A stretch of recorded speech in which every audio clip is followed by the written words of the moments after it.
Hello, Suzanne, and another interview tonight or today, I should say. So, what's the topic today? Inappropriate dance steps that were on TV for grammar school and not high school students. Okay, so that I'm a bit confused. So maybe you should explain what you mean by that. That seems like a large title for a topic. So. Should we just call them inappropriate dance steps? It doesn't matter. You can call it whatever you want. Since I'm not really sure what you mean, then maybe it's best if you try to explain it. When I was a teenager, I was absorbed in taking ballet dance lessons, but I could not dance ballet style at school-sponsored social dances. I was under pressure from my family and my schoolmates to adapt to the kinds of dance steps that were apparently the in thing or required choreography for social dances. So you're talking about school dances and that kind of stuff? Well, school dances were all I knew at that time because this was high school. Would you want to do a ballet dance at the high school dance? Or it doesn't make any sense. No. If I can get on, I think you and the listeners will get a clearer picture. Since I was a teenager, I was being goaded into being interested only in the same things all other teenagers were. My particular interests went against the general grain or general consensus. Okay, so what were some of the popular dances at that time? What are the other kids dance? Was it boogie woogie? Like, I don't know. What's the time period we're talking about? We're talking about mid to late 60s and early 70s. Okay, so more was disco around then? Well, there were such things. There were dance places for grown-ups, but we had not yet abbreviated to the name disco.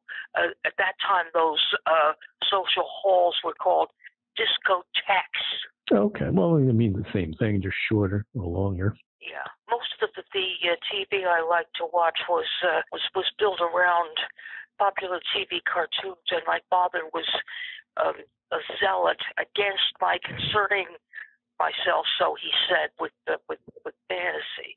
He imposed a particular comic book and group of comic book characters on me because they were teenagers, not characters meant for the limited mentality of younger school children. He specifically meant a teenage boy named Archie. Does that name ring a bell with you? Yeah, the comic character, comic strip.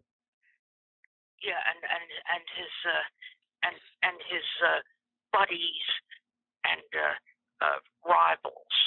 So I read Archie comics, but then and there my father knocked them too because some of the characters had only the intelligence of grade school children. Okay, so what does that have to do with dance? I'm coming to that.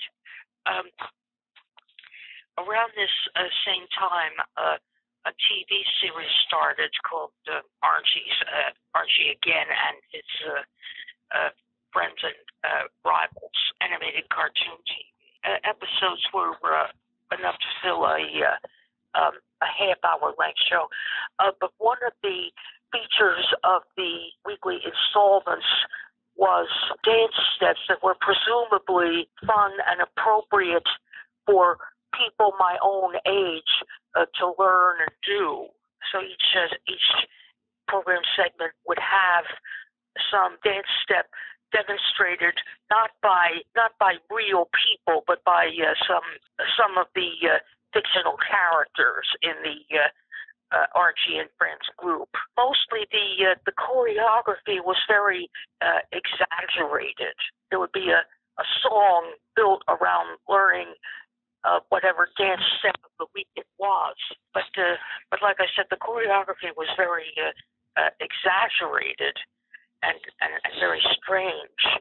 Well, for instance, in one of the dances, you had to step sideways, but the character demonstrating the dance stepped so widely sideways that his legs were almost spread-eagled, almost like a sideways split.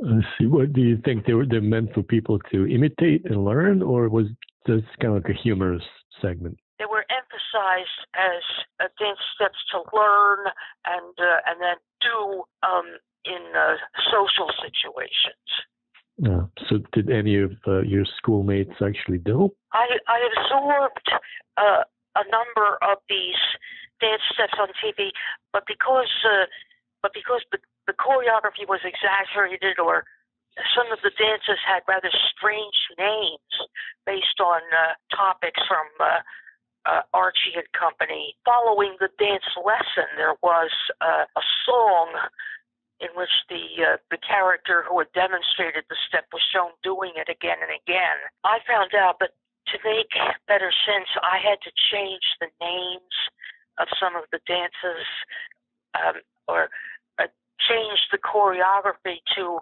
have them make better sense, because steps and gestures were very big scaled.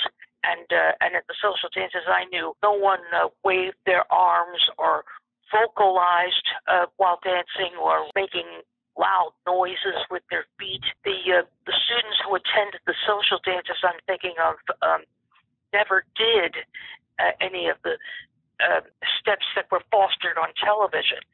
So when I revised the choreography or changed the name, or sometimes discarded a dance altogether, and I began to dance the way I had been taught, either in the dances or trying to show them to the kids, that they scoffed at me.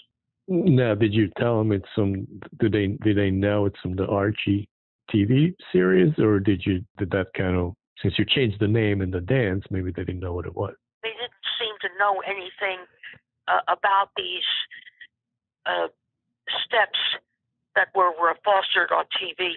And then one day I was reading another Archie comic book, and there was a section where there were letters sent in by the readers, and one of them was from a boy who said he could do one of the steps rather well, but it turned out that this subscriber was a grammar school child. Oh, and so I was maybe so much disheartened. Huh? I was gonna say, were you? What? This is high school. You were in high school at the time. Yes. Oh, so maybe this was for younger kids, and that's why you're older. That's what I'm getting to. You know, you kind of got ahead of me, and I was very disheartened when I saw this, because my father had fostered this group of comic characters and their literature because they were teenagers and not grammar school age. They were a bit older, but the characters had only the mentality of grade school kids. Let's see. Do you remember any of the names of the dances? Yes, there was Bubble Gum, Hamburger Hop, Stick Shift, Veronica Walk, Betty, Jughead, Surfer. Okay, and what did you change them to? Did you remember? Do you remember your versions of names? I remember some of the names I took on, or sometimes I discarded the dances altogether because they simply didn't make sense. The Veronica Walk, named after one of the characters, I changed the name to Snob's Walk. Well, because the way it was shown on TV, you were supposed to be walking or taking small steps with your head held rather high so that your nose was in the air, like some stuck-up kid or snob walking. So it seems like that's why your schoolmates didn't didn't really have any interest in it because it was something for younger kids. They never said that they watched that show themselves, or they would have seen those same steps.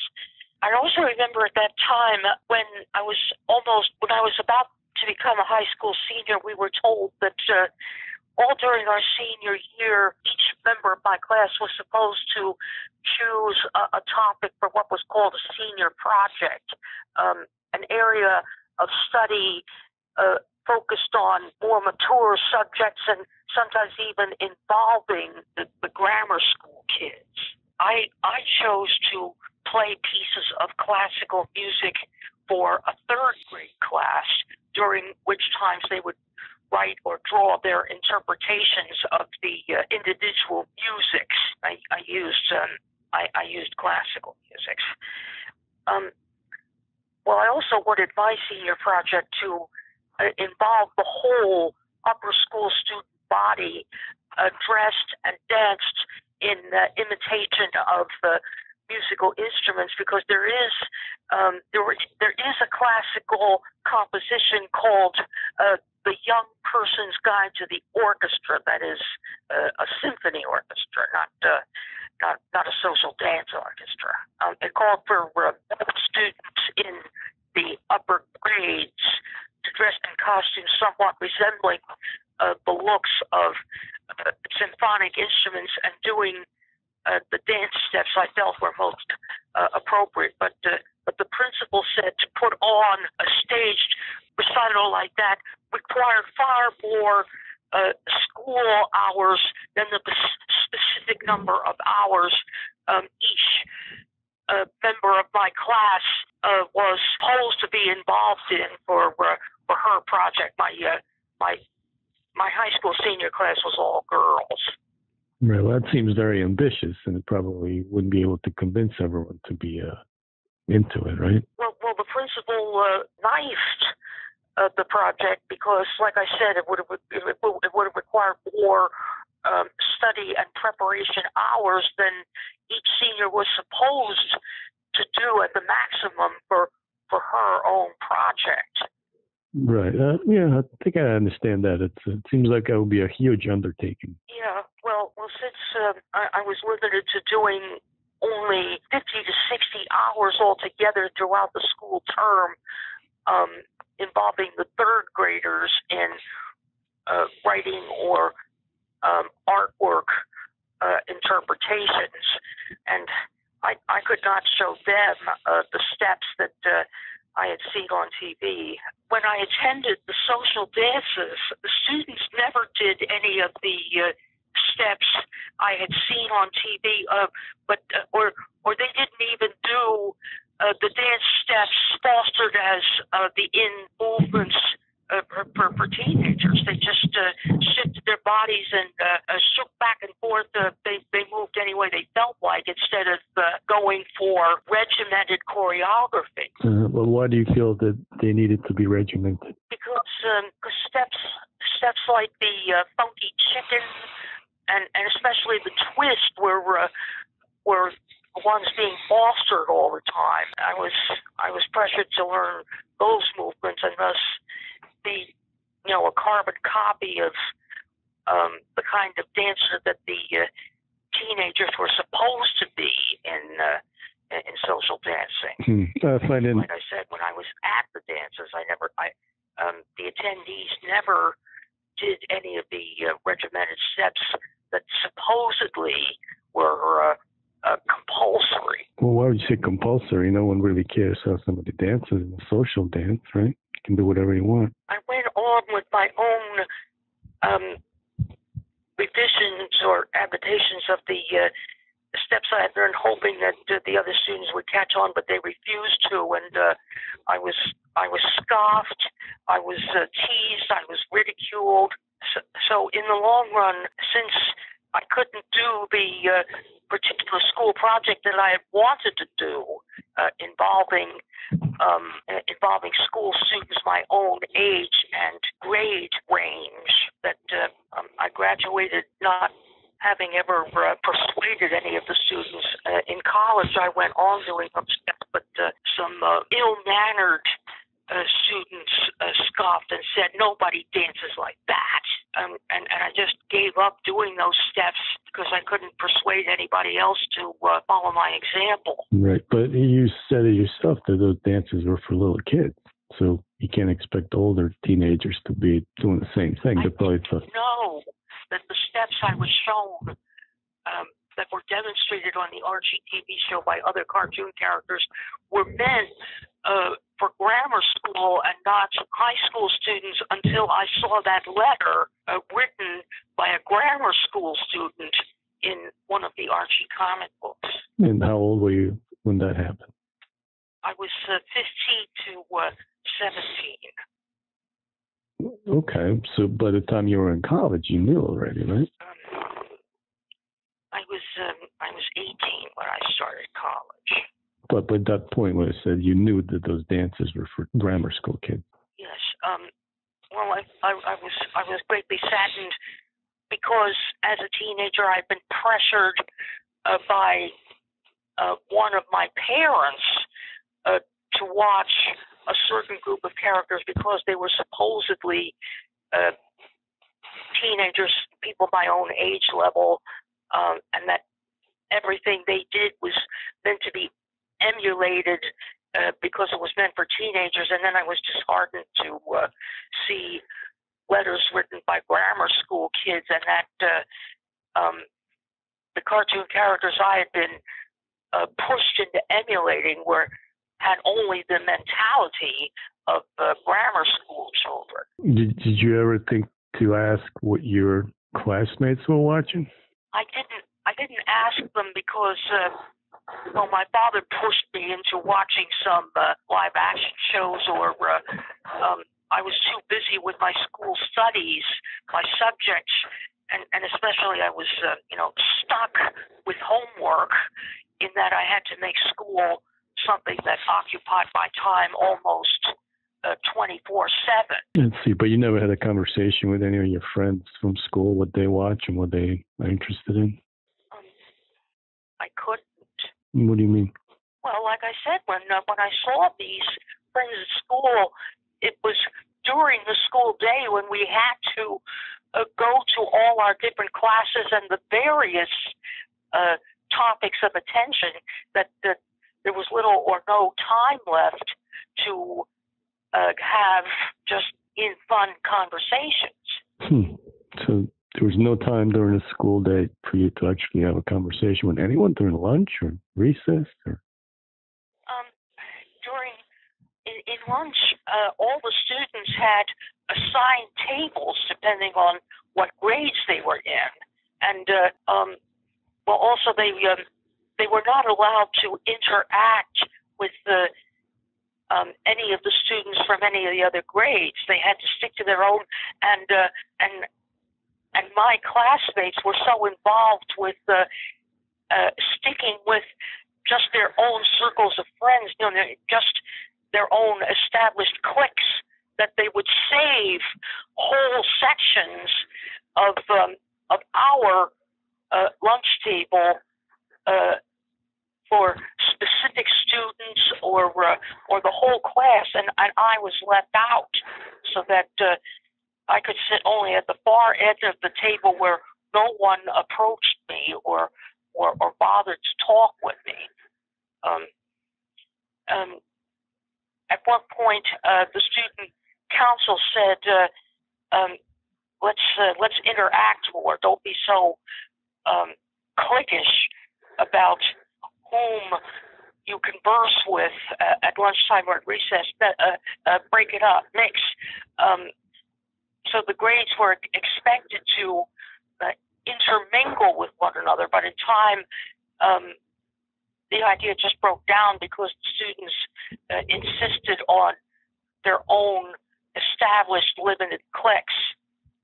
So do you feel you were ostracized by your classmates? Do you feel you were ostracized by your classmates? Yes. Does that have something to do with your, interests and behavior, and because it seemed like you were into different things than they were? Yes, it did influence my interests and recreational or scholastic pursuits because the school was a college prep school. The students were being pressured with the future before they came to it. We were made to take college entrance exams and, of course, be accepted at various colleges for after our high school graduation. Did you have any friends in high school? Only a couple. Well, there were only one or two from my own class. Some of the others who never became really deeply rooted friends were just casual acquaintances from the grades below mine. So how would you describe yourself as a high school kid? I was regarded as strange and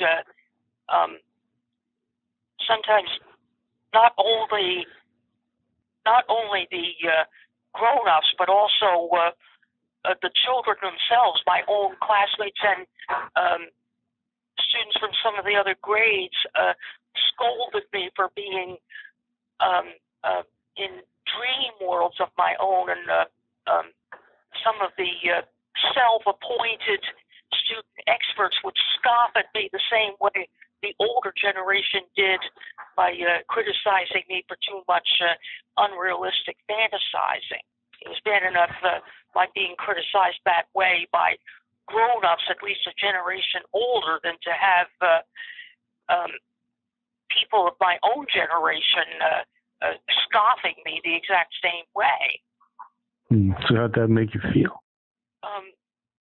Unbelonging and totally unfit, inappropriate. Appropriate and inappropriate were words used as verbal weapons, thorns in my side by my father. How would you describe your high school experience if somebody asked you? I was so worried about getting good grades and being made to satisfy not only my teachers but also the other students that I really didn't have a good time. Now, the third grade students with whom I conducted my senior project liked me a lot, and so they went more enthusiastically for the kinds of musics I used and also the movements I used, because one of the events toward the end of every school year was called Color Day, intramural athletic competition between the school's two teams' colors. We went out into the big athletic field with races and other athletic endeavors, so that one intramural team or the other would stand out on top at the end of the school year. Only the students in the lower grades went for my kind of movements, which was supposed to be like cheerleading movements, because we didn't have a formal cheerleading squad in those days. They knew I was a teenager, but a cheerleader, but my own age group wouldn't go along with my kinds of movements. They were flashier, like those made by cheerleaders in conventional high schools.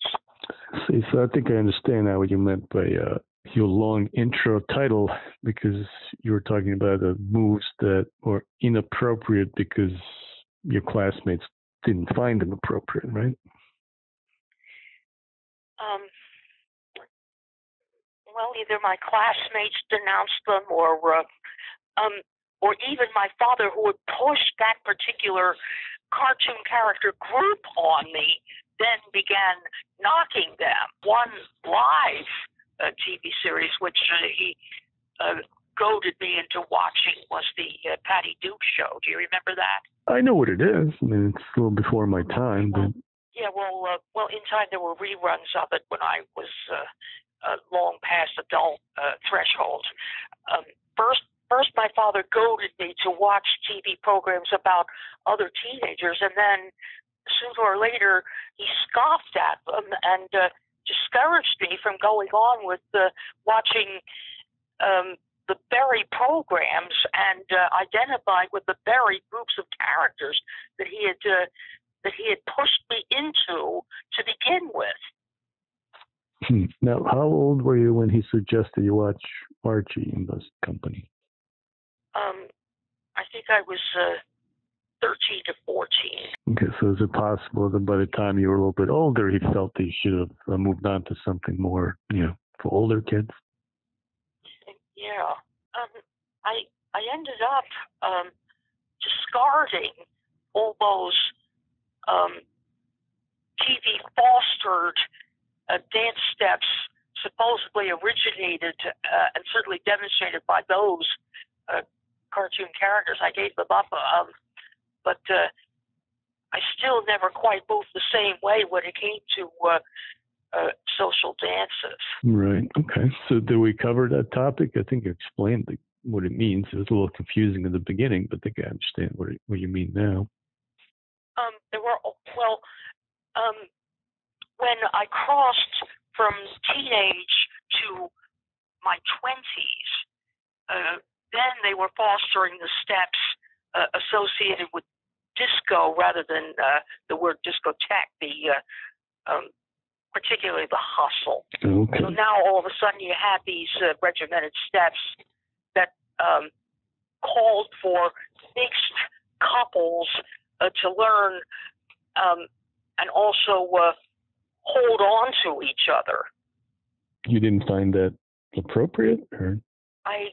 When there was either a sponsored social dance or a dance hall in which I tried to set myself up as an employed exhibition dancer, the general public still didn't do the regimented steps which were supposedly the dance movements that everybody had to know and learn and do in social events. And that was upsetting to you, or you didn't know why that was happening? I couldn't understand why that was happening when I was being force-fed the names of certain social dances and their choreography. Because when I went to some social dances as a young adult, like I said, the other attendees moved just any way they felt like. They didn't do the regimented steps supposedly meant for everybody that age or all adults in general. So do you think we covered the topic sufficiently, or is there something that's missing? Well, one other thing that for most of my adulthood, there were very few dances that I attended because I had to have a man partner, or sometimes some of the dances were square dances, which called for more restrictive choreography. And that I remember when I was in sixth grade, some of our gym classes in the late winter and early spring were meant learning square dances, and some of my classmates who hated me and always picked on me refused to take my hand or else jerked me so that I lost my balance for a few seconds, because in the square dances we had to touch our opposite sex partners, hold their hands, or go around in circles a certain way, and the boys who ended up having to partner with me at various times during the choreography refused to take my hand or else grabbed me so that I lost my balance for a few moments. Yeah, well, that seems like a pretty terrible experience, isn't it? Because all my life I've been imposed with certain topics or modus operandi, which are supposedly compulsory or the in thing for people my own age, or under certain interactive situations. which I didn't agree with, or when it came to attending the events for which we were made to prepare, the students didn't behave or move the way supposedly all people that age group were supposed to. I was very much offended because these people were pushing me this way and that, and yet they didn't practice what they preached. I think that's a more appropriate term when it came to the actual social events or casual behavior in leisure time. I think we covered the topic pretty well, don't you think? Yes. All right. Well, thank you, Suzanne, for sharing another story from your past, another topic, and we'll talk soon. Okay, Boris, it was pretty nice. Well, if any of the listeners remember the programs or the fictional characters that I named, they might try to remember, have they been through similar experiences, being told to go along a certain path only to find out that their peers, their contemporaries, did not practice what either the programs preached or the individual human beings preached. Right. Hypocrisy, right? Or inconsistency. Yeah, that too. I think we're surrounded by that. Inconsistencies and hypocrisies all over the place. All right, so maybe we'll cover another topic. I know August was a big day for you in the middle of August. So yes, maybe we'll have a birthday special coming up. Well, obviously we would tape it ahead of time, but would it be broadcast on the day that's my actual birthday? Well, that's the plan, Suzanne. If we tape that beforehand, we'll put it out there on the exact day of your birth, which is August 13th, right? All right. Well, I'll talk to you soon, and we'll make some plans for the birthday special. Okay, Boris. Thanks a lot. All right, Suzanne. Have a good day. Yeah, you too. Bye-bye. Bye.